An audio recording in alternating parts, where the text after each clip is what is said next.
49-р анги сүр хүч. Мэдээллийг харсан Йоан бусад тоглогчдоо соцорхгүй тулд нөгөө хэдэд хандан явцгаая. Йоан хотын гадна гарч ирэхэд аль хэдийн 100 гаруй хүн цугларсан байв. 100 ижилхэн хуягт дуулахтай хүн байх ба үлдсэн нь энгийн хувцастай харагдах нь аль нь ч тоглогч биш дүр аль нь ч тоглогч гэж ялахад амархан харагдаж байв. Бодсноос их тоглогчд байна гэж гайхав. Түүнчлэн Йоан тулдаж байхдаа өөрийгөө бариад өгчихвээ гэж сандарч байв. Шавха гэж Йоан түүнийг гинтгэн дуудаад чамд нүүр халахалчих тоногл байна уу? Баг ч юм уу? Яагаад ч гэж асуулгүй. Шавха шуудхан хадгалагч уутаа ухаж эхлэв. Мэ Йоан хаа гэд Шавха түүнд хачин чамин баг өгөв. Баярлалаа Шавха. Чамд дараа нь буцааж өгнө гэд Йоан багийг ав.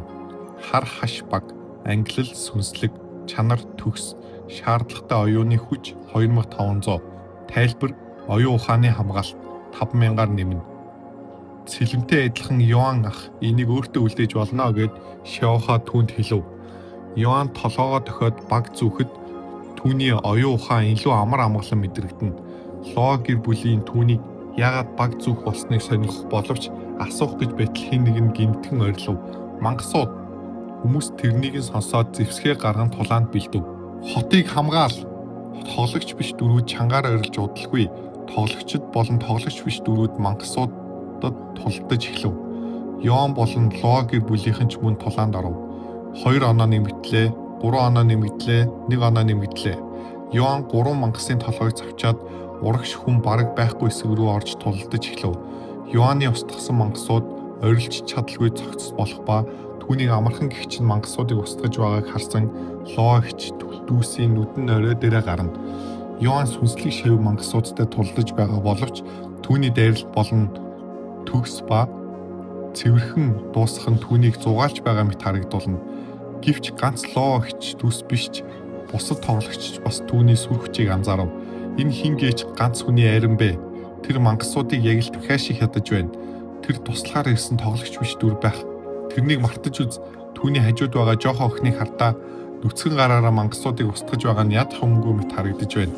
Шавха өөрлөн дайрсан мангасуудыг ганц алгадаад л устгаж байгааг хүмүүс хараад шоконд орцгоод 1 оноо нэмэгдлээ, 2 оноо нэмэгдлээ, 2 оноо нэмэгдлээ, 1 оноо нэмэгдлээ, 3 оноо нэмэгдлээ.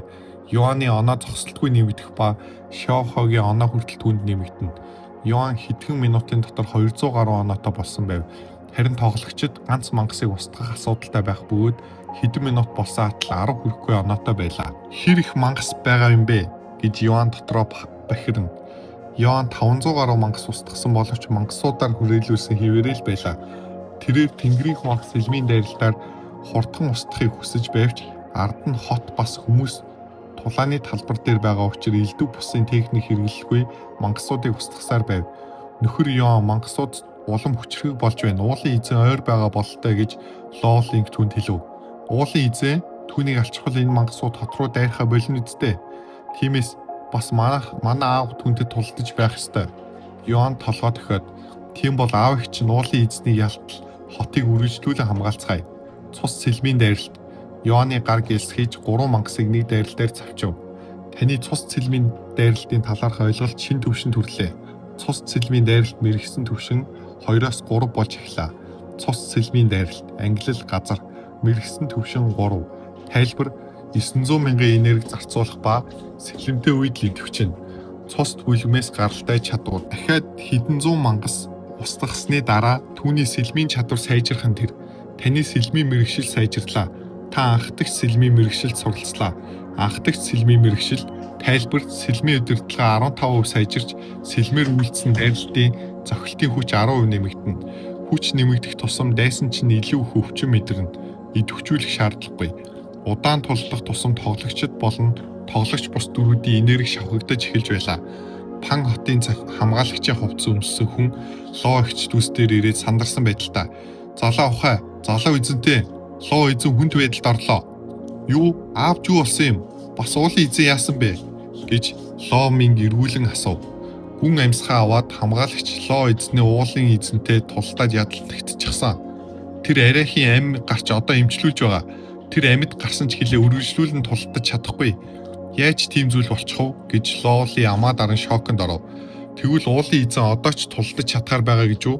Хэрв түүнийг хурдхан устдахгүй бол хүмүүс туйлдаа хүрч улмаар мангасууд хотыг устгана гэж Ломинг хөмсгөө зангитан хэлв. Аавын талаар дараа санаа зовцгоё. Эхлээд уулын эзнийг устгах хэрэгтэй гэд Лолинг тэднээс холбоохон мангасуудтай тулдах Йоан руу харав. Тэгээд гүйн очинж "Нөхөр Йоан, бид саяхан аавын уулын эзэнд ялагдсан гэсэн мэдээ авлаа." "Юу, аав чинь зүгээр үү?" гэж Йоан гайхсан янзаар асуув. Лолинг толгой дохиод "Түүний амь нас аюулгүй. Гэвч уулын эзэнтэй ахин тулдаж чадахгүй. Уулын эзэнтэй тулдаж чадах нь ганц таал үлдлээ. Уулын эзнийг устгахад туслаач. Дараа нь таны юу хүснэг би хийж өгөх болно." Йоан юу ч бодлого толгой дохиод "Ойлголоо, би уулын эзэнтэй тулдъя." 50 дугаар анги Тэнгэрлэг эзэмшил. "Биднийг уулын эзэн рүү замчил" гэж Лолинг хамгаалагчид тушаав. Тэд явхаас өмнө Йоан Шиоход хандан "Би ганцаараа уулын эзнийг аргалчих нь. Чи эндээ үлдээд хүмүүсийг мангасуудад ялагдахгүй байх тал дээр анхаарч бай. Дараа нь хүрээд ирж болно шүү дээ." Хүмүүс туйлдж эхэлж байсан тул Йоан хотын хамгаалтанд санаа зовж байсан юм. Шиохо толгой дохиод "Шиохо мангасуудын учрыг олж бай" гэв. "Баярлалаа Шиохо. Та хоёр эндээ үлдээд түүнд тусал" гэж Лолинг хоёр дүүдээ захиж үлдээв. Йоан Лолинг дагаж харин Ломинг хоёр Шиохотой хүмүүст туслахаар үлдэв. Йоан явсны дараа Лоли Шиохог бүхийгөөд "Настан Шио, бидэнд туслаач" гэж хэлв. Шиохо толгой дохиод тулааны талбар дээр хэдэн зуун мангасууд руу харав. Нэг нэгээр нь алвал маш их цаг авна гэж бодоод "Йоан ах, эргэн тойрноо анзаарч устгахгүй бол хүчээ ашиглаж болно гэсэн хамгаалагчид ухар" гэж Шиохо Лолид гинтгийн хэлв. "Одоохон" гэж Лоли одоо толгой дохиод бүгд ухраад хотын хаалх хүртэл ухар гэж чангаар өрлөв. Хамгаалагчид түрхгэн шиг ухарч зарим нь ахиж тултаагүйдээ баярлаж байв. Тэрхүү гинтийн үйлдэл тоглогчдыг гайхшруулв. "Юу вэ? Тэгэд мангасуудыг яах юм? Биднэр бүх ажлаа хийлгүүлэх гэсэн юм уу? Хамаалга харин ч илүү оноотой болох нь."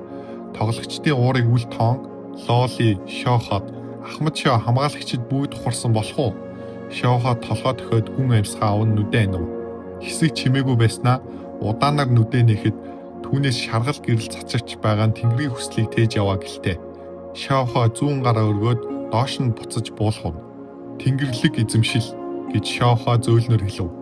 Бүн! Шиохогийн сүнслэг хаан түвшний биенээс тэсгэрэн гарч харанхуй тэнгэрийг гэгээтэй болгон эргэн тойрон тэр чихтэй нарны гэрэл тусаж байна уу гэлтэй шар гэрэлд автана. Энэ алтан шаргал гэрэл юу вэ? Юу болох гээд байна? Тэнд байгаа бүгд алмаар болох нь тэр. Тоглогчид алмаарах зул мангасууд хядуулж байгаа мэт бахирч эхлэв. Шиохогийн Тэнгэрлэг эзэмшил доторх бүх мангасууд дээрээс нь бул чулуу дарсан гэлтэй тэр яриа махан татж болгон тэр. Түүнчлэн хэдхэн секундын дотор тулааны талбар нэц дарагдсан тогтсноос өөр зүйл үлдсэнгүй. Шиохогийн тэр үлэмж их хүчийг харсан хүмүүс гүн шоконд орцгооно. Тэр үед хотын нөгөө талд байсан Йоанд гинэтхэн их оноо нэмэгдэж эхлэв. 1169 оноо, 1014 оноо, 2841 оноо. Юу гээч? Хаанаас их оноо ороод ирвэ? Шиохо дахиад тэтрүүлээгүй л гэж найдая гэж Йоан боломгдов.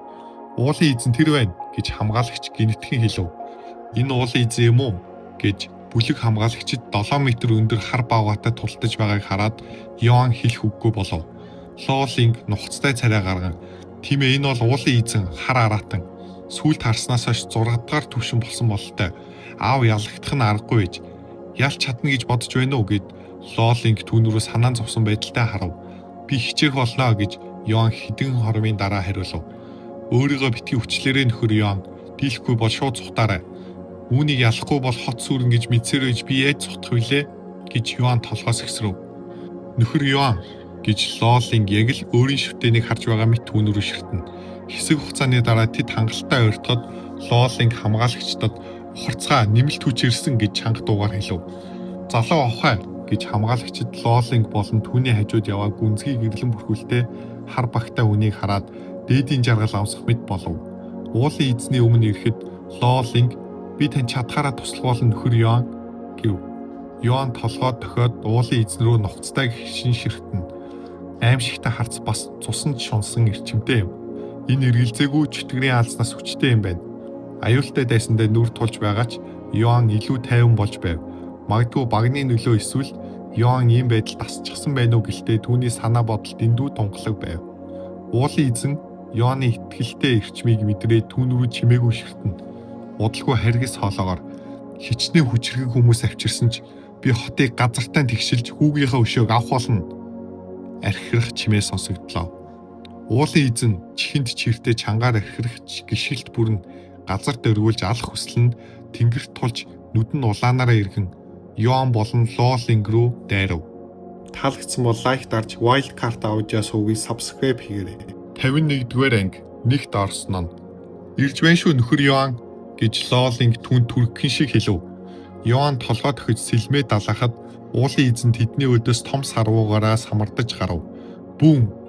Уулын эзний дайралтыг Йоан хаахад том бут чулуу ирж мөргөж буй мэт болов. Би ардчин байгаа шүүгээд Лоолинг боломжийг ашиглаж сэлмээрээ уулын эзний нүүрлүү дайрсан боловч уулын эзний ганц архираанд ч хойшин шидэгдэх нь тэр. Лоолинг чи зүгээр үү гэж Йоан уулын эзний сарвууг хойш түрхлэгчгээд асуув. Би гимтээгүй гээд Лоолинг хариулна. Алга болж үз. Муу шавж бидний тулаанд чи хитрхи дорой байна гэд уулын эзэн түүн рүү архирав. Хүүхдээсээ болоод ууртай байгааг чи ойлгож байна. Гэхдээ бүхэл бүтэн хот болон гимгүү хүмүүсээс өшөө авах шаардлагатай гэж үү гэж Йоан гинэтхэн хэлв. Намайг ятгах гэж бүү оролцоолаа.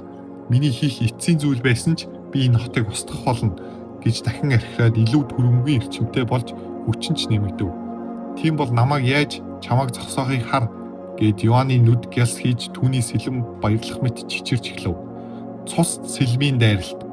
Улаан гэл ба нүдэнд зурс хийх ба хариу үйлдэл үзүүлэхээс өмнө нүднийх нь өмнө тулан ирэв. Уулын эзэн нүдэ аниж төмөр мэт хатуу арьсаараа хамгаалах гэсэн боловч Йоаны сэлэм илүү хурц байсан учраас нийтлэл хөлблээ. Аах! Уулын эзэн өвдөлтөөсөө болж орилон түүний нүднээс цус шүүрч эхлэв.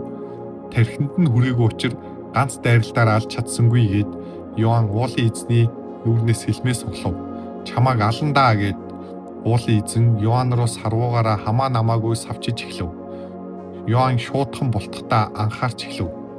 Уулын эзний дайралтаас шүргэх шахан бултах үед Йоан их хэмжээний дарамт мэдрэх ба хэрвээ ганц л цохиулбал махан татчих болно гэдгээ мэдэж байлаа. Хэдэн 10 дайралтаас бултсны дараа Йоанд боломж гарч уулын эзний гимтээгүй нүд рүү дайрав. Аах! Чи муу яаж зүрхэлж байна? Харж чадахгүй болсон уулын эзний хөдөлгөөн удааширч хамгаалалт нь ч бас сулрав. Хараагүй болох новшин байгаа үед би тийм байх ямар байдгийг мэднэ. Бас чамд сүүлийн удаа боломж өгье. Урд нь хүмүүстэй их тайван байсан тэрбэр хүмүүсийн гарт хүүгээ алдсан учраас өршөөл үзүүлэхийг мэдээжийн зүйл гэж бодон түүнд хэлв. Чи намайг өршөөсөн ч энэ хотын хүмүүст сансан өш хонзон минь арилахгүй. Чи намайг алахгүй л бол би өшөөгөө авах болно. Тийм бол чи надад сонголт үлдээсэнгүй гээд Йоан хөмсгөө зангидын шийдэмгүй сэлмээ чанга гихч натгаад цус сэлмийн дайралт. Йоан сэлмээ далааж довтлоход уулын эзэн хараагүй болсон тул яаж чадалгүй хүзүүгээ хэрчүүлв. Баяр хүргэе. Тоглогч Йоан элит босс хар араатан алсан анхны тоглогч боллоо. Та пан уулын эзнийг хөнөөлөө. Нэр хүнд 10-аар нэмэгдлээ. 500 оноо нэмэгдлээ. Та уулын эзний дайралтаас Панк хотыг хамжилттай хамгааллаа. Йоан уулын эзний хөнөөсний дараа Панк хотын дээр тоглогчдод харагдах үс том мэдэгдэл ар араасаа гарч ирнэ. Тоглогч Йоан 11,900 оноо цуглуулж тэргүүлснээр онцгой бэлгийг авах болно. Бусад тоглогчид Йоан гэдэг нэрийг хараад баярлаж эхлэх нь тэр. Энэ тоглогч Йоан байна. Тэр энд байж хаана бас хий юм бэ? Тэнгэр минь 11,000 оноо гинэ. Би 100 гаруй мангас устгачаад 300 оноотой байхад энэ мөчөд тоглогчид нэг зүйлийг ухаарав. Хүлээгээрээ энд тийм оноотой байх боломжтой ганц л хүн бий. Тэр аимшигтай чадвар ашиглаж их мангасыг алсан бяцхан охин. Ингээд тэр охин хаана байна? Байж боломгүй юм. Йоан гэж бяцхан охин байсан юм уу? Тийм байж таарлаа. Тэр алтан шар цацраг англилийн ариун чадвар байж таарлаа.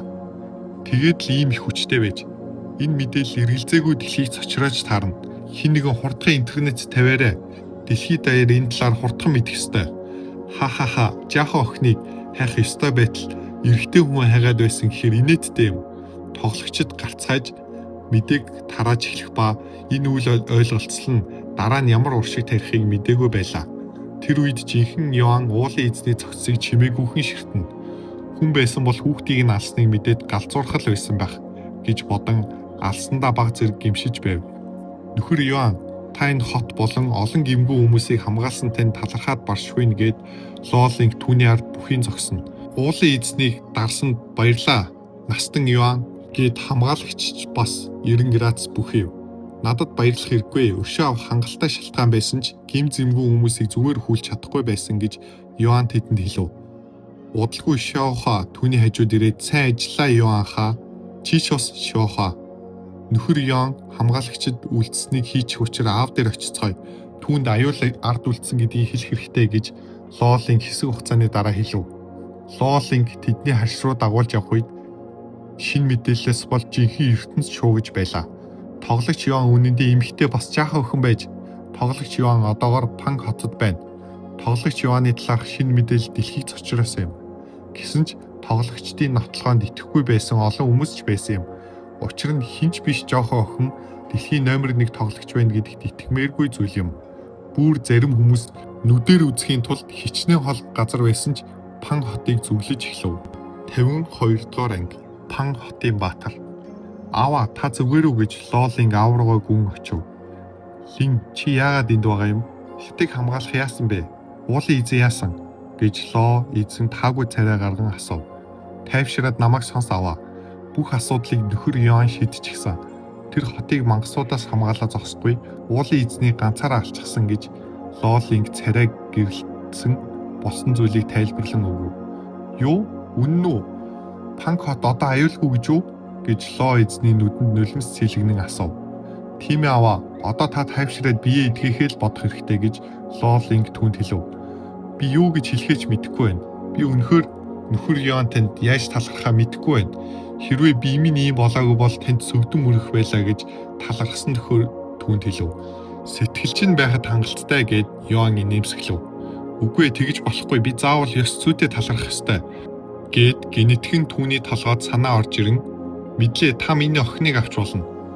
Хэрвээ Лоолыг ганцаараа хангалтгүй бол Лоолинг их бас авч болно.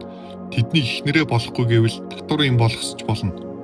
Нөгөө Йоан Лоо эзэн рүү алмайран харж зогсон. Түүнийг хариулах гэж байтал Лоо эзэн чи юу гэж бодож байна Линг? Чи татвар юм болсон ч хамаагүй түүнд үйлчлэхийг хүсэж байна уу? Чи түүн шиг хин нэгнийг дахин олохгүй шүү. Төрхөл гэж Йоан ам нээж юм хэлэх гэтэл Лоолинг хичэнгүүрэн нүүр нь улааж ирээд толгой дохиод би хүсэж байна гэж зөөлөн бас тод хэлв. Удалгүй хаалга онгойж Лоо гэр бүлийн хүүхдүүд орж ирв. Аава, таны гэмтэл чи яаж байна гэж Лооминг ямар үед орж ирснээ мэдлгүй асуув. Аава гэд Лооли санаа зовсон байдалтай орлоо төхөв. Гэвч Лоо эзэн тэдэнд зүгээр гэж тавьшруулахын оронд Лоолиг харан "Ли би аль хэдийн нөхцөл байдлыг сонссон бас Линг болон чамайг нөхөр Йоант хотыг аварсан учраас өгөх санаатай байна. Игч чинь түүний татвар болохыг зөвшөөрсөн." Юу гэд Лоолинг лөө балмагцсан харав. Уучлаарай дүү минь.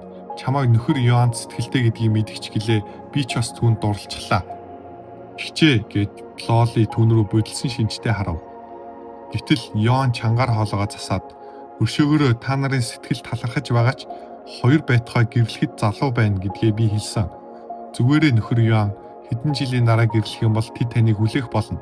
Тэд урд нь дотн харилцаанд орж байгаагүй учраас одоо ч цэвэр ариу хөвөрөө байгаа гэж Лоо эзэн түрхгэн шиг хэлэх ба хотыг аварсныхын төлөө хоёр охиноо өгөхөөр шийдчихсэн байв.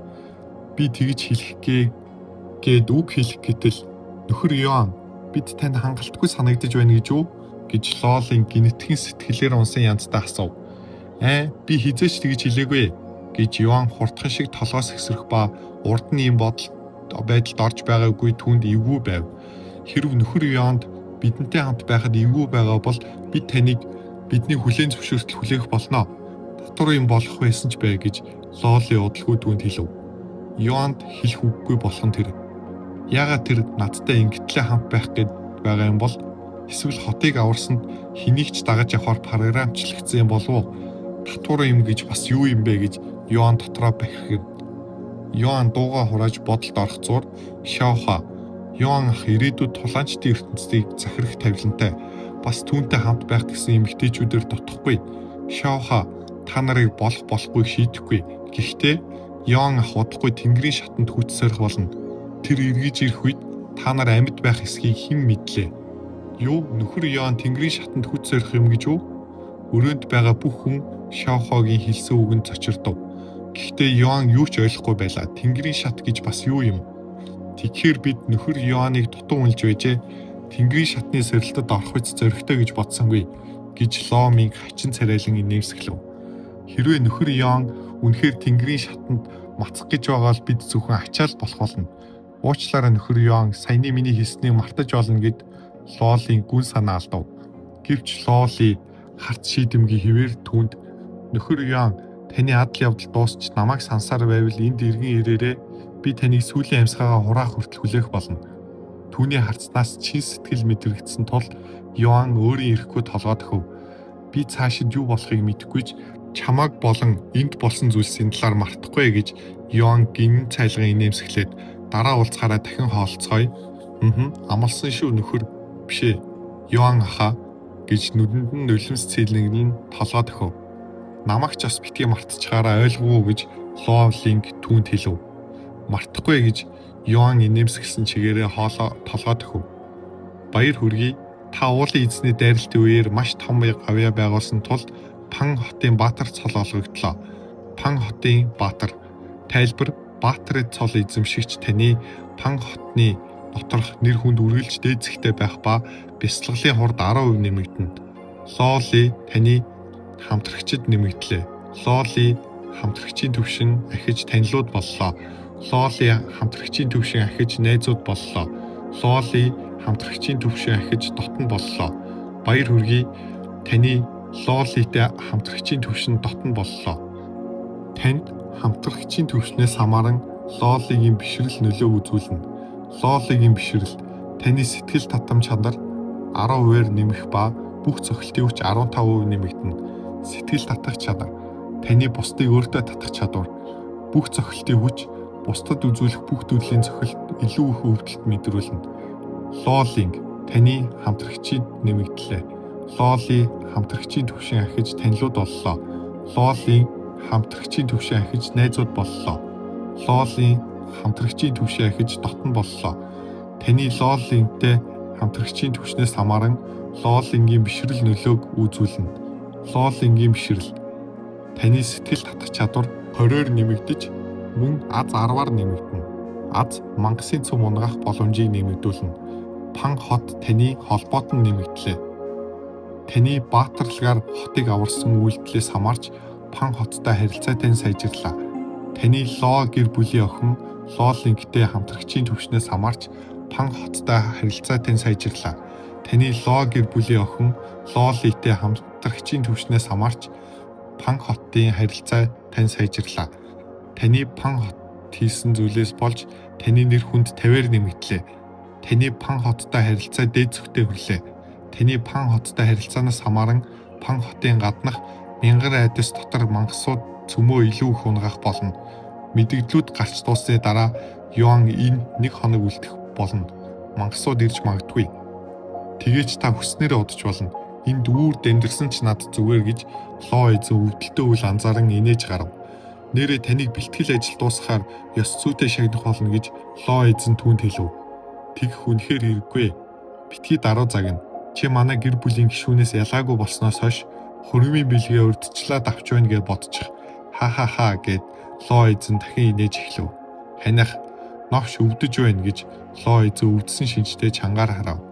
Аваа одоо амар бид үлдсэнийг нь хариуцуулна гэж Лолинг түүнд хэлв. Баярлаа гэж шивнчгээд Ло эзэн унтаад өг. Та өрөөндөө амарч болноо Йоан хаа. Хэрвээ ямар нэгэн зүйл хэрэгтэй болвол надад хэлээрэй, би чадлаараа туслах болно гэж Лоли түүнд хацар нь улааж ирээд хилчгээд хаалганы зүг халахв. Баяртай Йоан хаа гэж Ломинг түүн рүү даллав. Лоли болон Ломинг өрөөнөөс гарч явхад Лолинг түүнд ойртон чихэнд нь шивнэв. Дүү минь хангалтгүй байвал дараа намайг дуудаж болно шүү гэд дур булаам нүдээ ирмээд өрөөнөөс гарч яв. Йоан тэр үгсийн утгыг ойлгоход дэндүү гинүн хонгор байсан юм. Үргэлжлэлийг Wildcard Audio суугаас